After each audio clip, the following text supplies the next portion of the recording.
nous sommes arrivés à l'EPST à la suite de cet ordre de mission.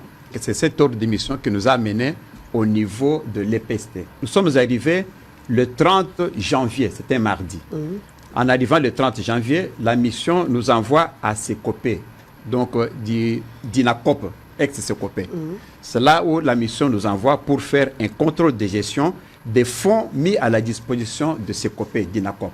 On a vu le responsable du service, le directeur national, à qui nous avons présenté l'ordre de mission et qui en a accusé la réception ici, le cachet faisant foi. Après, nous avons pris rendez-vous pour revenir le lendemain pour poursuivre la mission. Le lendemain, nous sommes rentrés maintenant, comme de coutume, nous devions commencer par le contrôle, l'arrêt de la situation des caisses au niveau du comptable. C'est l'exigence du service. Nous sommes arrivés chez le comptable. En arrivant chez le comptable, nous sommes entrés dans son bureau, il nous a installés et nous avons commencé à travailler selon les us professionnels. Il nous a présenté son livre des caisses, là où il met les encaissements, il enregistre les encaissements et les recettes. Il n'y avait rien. Il nous a fait voir que depuis le mois de juillet jusqu'à ce jour, il n'a eu aucune recette, donc il n'y a pas eu de dépenses. Il nous a dit que lorsque la direction d'INACOP lui donne un chèque, il prend le chèque, il va retirer l'argent de la banque, il le ramène, et puis il le remet à ses copains d'INACOP, et puis le problème est terminé. Donc son livre de caisse est vierge depuis juillet jusqu'à ce jour. Par la suite, nous avons demandé d'ouvrir le coffre-fort. Il en a 3. Il a ouvert les 3 coffres-forts, nous avons regardé, pratiquement il n'y avait rien dans le coffre-fort. Nous avons fait ce constat qu'effectivement il n'a pas d'argent, il n'y a rien dans le coffre-fort. Il avait une mallette, comme les mallettes genre ordinateur, en main. Alors je lui ai rappelé la réglementation. Je lui ai dit, mais monsieur le comptable, vous savez que tout ce que l'inspecteur des finances trouve dans les bureaux du comptable appartient au comptable. Il dit que oui, je sais. Comme vous connaissez cette disposition, la mallette que vous avez en main appartient à l'État. Parce qu'elle appartient à l'État, vous déversez tout ce qu'il y a dans cette mallette sur le bureau pour le besoin de contrôle. Il a ouvert sa mallette, a commencé en premier temps à trier le document pour sortir. Moi, je lui ai dit non. Vous déversez tout parce que je vais vérifier si effectivement dedans il n'y a rien qui est resté. Il a obtempéré, il a tout versé sur la table. Alors c'est là où la véritable mission a commencé. Quand il a déversé le contenu de sa mallette sur la table, la première chose, on a vu 6 chéquiers au fait qui sont sortis. On a vu d'autres documents. On a vu aussi l'argent en 2 billets de 100 et puis 1000 francs congolais à un billet de 1000. Donc 1300 $ américains, 200 € et puis 1000 francs congolais. Alors, je lui ai dit que vous savez, selon la réglementation, que tout ce qu'on a trouvé sur vous, ça appartient à l'État. Dans le cas d'espèce, je fais un procès verbal de saisie de cet argent jusqu'à nouvel ordre, jusqu'à la ce que nous allons confirmer que cet argent vous appartient ou bien il appartient à l'État. Je lui ai rappelé, il a dit qu'il connaît la disposition. C'est ainsi que ce PV a été rédigé. Il est là, le PV. Vous voyez bien le PV, c'est un PV, procès verbal de saisie d'argent et autres effets. Dans ce PV ici, c'est ça ma signature, c'est ça la signature de mes 2 collègues inspecteurs, et c'est à gauche ici, c'est la signature du comptable. Le comptable a signé là, mais Kapinga Badibanga, c'est le comptable. Donc l'argent a été saisi conformément à la loi, conformément aux dispositions légales.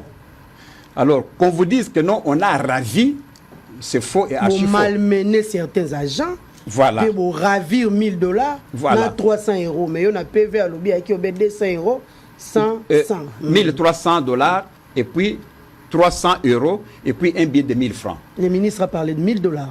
Bon, peut-être une erreur de sa part. Vous avez entendu quand le ministre a demandé que non, il faut qu'il remette 1000 $. Une voix disait là qu'il faut qu'il remette aussi les chèques. Mais de quel chèque il s'agit, maman? De quel chèque on n'a pas dit. Là, on a dit on a remis les chèques, mais bon, il faut savoir de quel chèque il s'agit. Quand j'ai vu ce chèque, je ne vais pas entrer en détail, j'ai saisi. En plus des chèques que j'ai saisis, le ministre a parlé à 2 reprises là que l'inspection a saisi des effets personnels. Mais quel effet personnel l'inspection a saisi? Est-ce que nous avons le droit de saisir les effets personnels si ça n'a pas de rapport avec la mission de contrôle? Madame, je vais vous dire que je suis inspecteur général des finances. J'ai 30 ans de métier comme inspecteur des finances. J'ai contrôlé plusieurs ministères, les organismes, les sociétés d'État et consorts pendant toute la République. Je n'ai jamais vu de pareil. Jamais de ma mémoire d'homme, je n'ai jamais effectué une mission pareille, vu de pareilles choses. Je ne pouvais que saisir. J'ai saisi une 50aine de documents. Et je ne les ai pas saisis comme on apporte comme une vulgaire personne, non. Je suis officier de police judiciaire à compétence restreinte. Et ma compétence, ce sont les finances publiques. En cette matière-là, je dépends directement du procureur de la République, de qui je suis l'œil. Et quand j'ai vu ça, j'ai saisi. En saisissant, je n'ai pas saisi par hasard. J'ai fait un PV de saisie. Vous avez ici le procès verbal de saisie qui montre que ces documents-là ont été saisis légalement. J'ai le droit de verbaliser et de saisir en vertu de mon pouvoir d'officier de police judiciaire. Il y a aussi encore un autre procès verbal de saisie. Tout ce que nous avons pris, le PV de saisie est là, signé par nous. Et puis, si vous voyez très bien ici, signé par le CPP, code 0405 Kapinga Badibanga. Il a signé aussi tous les PV.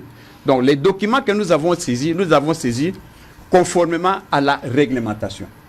C'est copé à Zakozwa 1,860 milliard de francs congolais par mois. Bon, oui, donc, $700,000 chaque mois. J'arrondis, 700 000 avec ma dévaluation. Donc, s'il faut voir l'année passée, c'était dans des $800,000. Tout le Bakaka Siko, ça fait $700,000. Chaque mois, ils ont quoi, il y en a compte, il y a ces copés.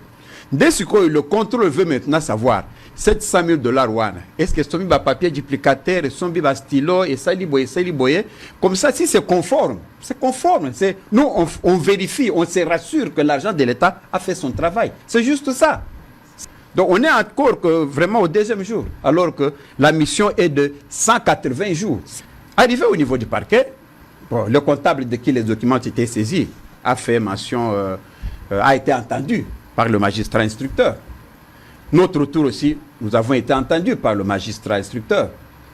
Nous lui avons démontré pourquoi on est arrivé là-bas lors des missions.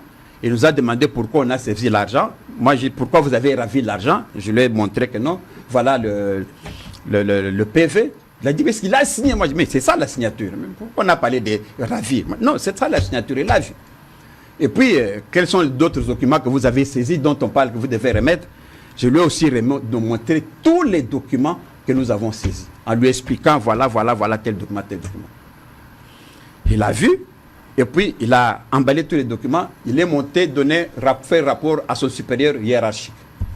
Et lorsque nous sommes arrivés dans son bureau, on était là avec l'EPSP, représenté par le conseiller juridique du ministre, qui s'est présenté comme avocat de l'EPST. Et puis nous étions là. Et l'avocat de l'EPST, au nom du ministère, a demandé au procureur que nous puissions nous restituer nos documents. Il a demandé ça au procureur. Le procureur, qui a eu rapport, qui a vu même les documents, tout ce que nous avons saisis, le procureur a dit niet. Tous les documents saisis par l'inspection générale des finances doivent être gardés par l'inspection des finances. Même l'argent, parce qu'il a insisté, mais alors qu'on remette l'argent, il a dit, même l'argent, rien ne peut être remis. Voilà. Il m'a dit sur place que bon, vous gardez tout, vous travaillez et vous me faites rapport. Tozali na période où Tata Mokonzi a écolo, azali kobunda, azali ko insister pour rétablir les vraies valeurs d'une société, le droit dans la fonction publique, le droit dans la société. Nazali fonctionnaire, nakosala musala nangai lolenge sengeli. Ozali ministre, mais oza mokonzi. Tikala na kiti na yo ya bokonzi. Mais ce qui s'est passé là, c'est regrettable. Que les collègues soient envahis par des badauds venus de ne sais où. Na kati ya bureau ya l'État. Non. C'est ainsi que biso heureusement yo moko monaki yango tomoni yango na bilili olobi non mutuna liboso.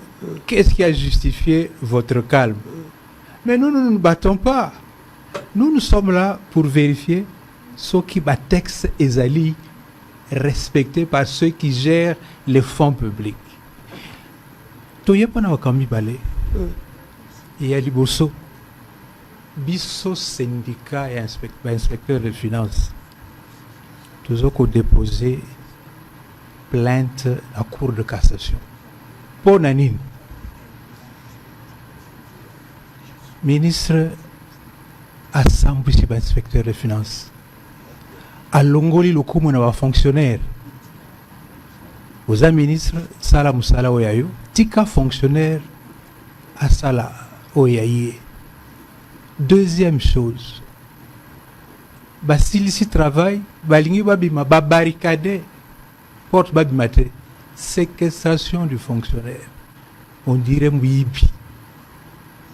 La kisi angote, mais na kanisi le vola bozali bo solo aussi bo moni ba image wana ba panzi ba voiture ba inspecteur.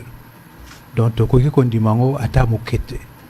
Nous allons déposer la plainte à la Cour de cassation. C'est là que Zouzi a envoyé sa ministre Tony Mwaba, Mabe Oyasali. Tout ça, nous sommes dans Yangwana na Lobaki na Ibandeli. Tout ça, la Cour de cassation.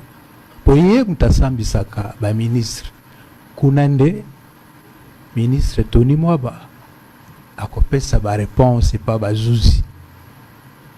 Denga sambouisi ba inspecteur de finances. Denga bloqué bango a barricade porte lokola ba bandi. Denga ba pandi mituka na bango. On est ministre, c'est vrai, mais le pouvoir de ministre est organisé. Le ministre n'est pas non plus au-dessus de la loi. Le comptable Azali bien informé. Il est bien instruit et il sait que Azana Mokondibo Moko, c'est le ministre des Finances. Donc, le comptable à travers le ministère. Azana Mokondika comme Moko, ministre des Finances. Donc, à partir de cela, quand il a vu les inspecteurs, il a compris que ce sont des personnes, des agents de l'État qui sont compétents pour faire le travail qui sont venus faire. Yangwana a signé qui va venir au soin. Donc, toke bakei en dehors il y a la loi te. Basaleli au contraire. Mibeko yamboka. Et ce qui nous étonne, mais c'est le ministre qui est censé assurer la sécurité des fonctionnaires en mission. Ayebisiote, mais Azali, un ancien DG. Asali Moussala Mounene na kati mboka oyo. Akambi service mobimba pendant 10 ans. Donc c'est un responsable qui ne peut pas aller dire aux inspecteurs de finances ce que vous en avez besoin à Mbongo, Bosenga. Tous en a besoin d'angote. Tous en a besoin d'angote. Oyo ba futara biso ekoki. Oyo ba futara biso ekoki. Donc ce que je peux dire en résumé, que chacun fasse son travail. Et les textes sont là pour organiser dans le détail le travail de chaque fonctionnaire, le travail de chaque autorité politique. Au moni inspecteur. Inspecteur qui a été tout fonctionnaire à partir comptable à Ebi, que ceux qui a quelque chose mongo na banque à Yenango, et l'autre elle aussi ça là qu'on enregistrer. Mbongo wana na ba document o yazwili mbongo wana na kati ya livre de caisse na ye ndi abando ko bimisango malembe mais oyo ndenge tolandi de kokapuko livre de caisse vide depuis juillet 2023 elakisi ke mbongo kuna ekota kasute et ce qui mbongo ekota kasute agitation ya mokonzi ya ministre euti wapi donc elakisi ke toyepo totala. Est-ce que mbongo ezali kokota? Est-ce que ndenge bazali ko bimisango ezali kolanda mibeko ya mboka? C'est juste ça.